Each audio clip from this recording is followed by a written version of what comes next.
Abortion is a hot topic, but what's the Torah perspective? Is it allowed? When can you do it? When can't you do it? Is it right? Is it wrong?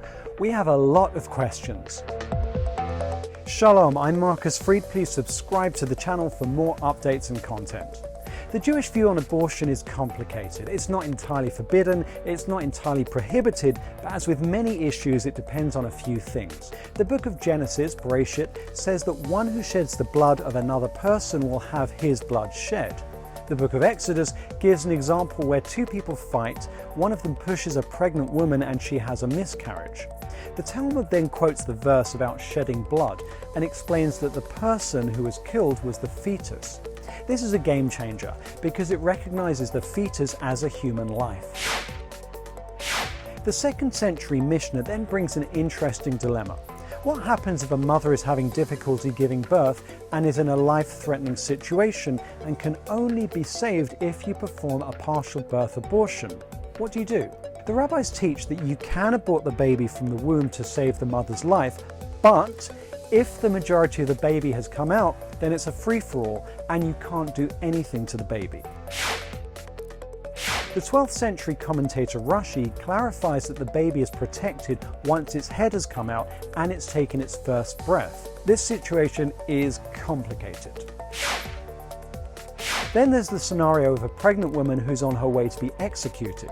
The court doesn't wait until she gives birth before executing her. She's killed immediately. On the other hand, if she's on the birthing stool and in labor, then the court has to wait until she gives birth in order to execute her. This sounds awful. However, in order to get the death penalty in the first place, you have to do something pretty horrific. But nevertheless, no further comment. So where are we today? There are 4 positions taught by Rav Melamed in his book Peninei Halacha. What's really interesting is that each of them says that the abortion prohibition is due to a completely different reason. Rav Moshe Feinstein says you can't do it. Abortion is not allowed according to him.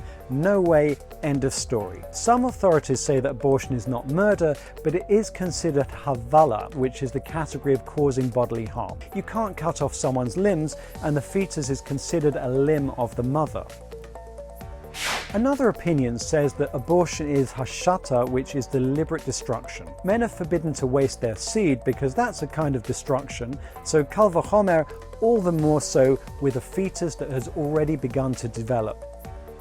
The Mishpatei Uziel says that since we are commanded to be fruitful and create life, that implies that we can't destroy it even if the baby hasn't been born. One mainstream source that says that since abortion isn't murder, there's always some leeway to terminate pregnancy, just like you can amputate a limb if you have to save a patient. And since the unborn fetus isn't considered alive, you can't kill something that hasn't been born, even if you were to remove the baby and it could survive in an incubator. But it's still more complicated than that. What about if you know that the child will, God forbid, be disabled, perhaps blind, deaf, or if prenatal testing shows that they will have a life full of suffering? The Lubavitcher Rebbe taught that couples should not abort except in very, very extreme circumstances because it's still potential life.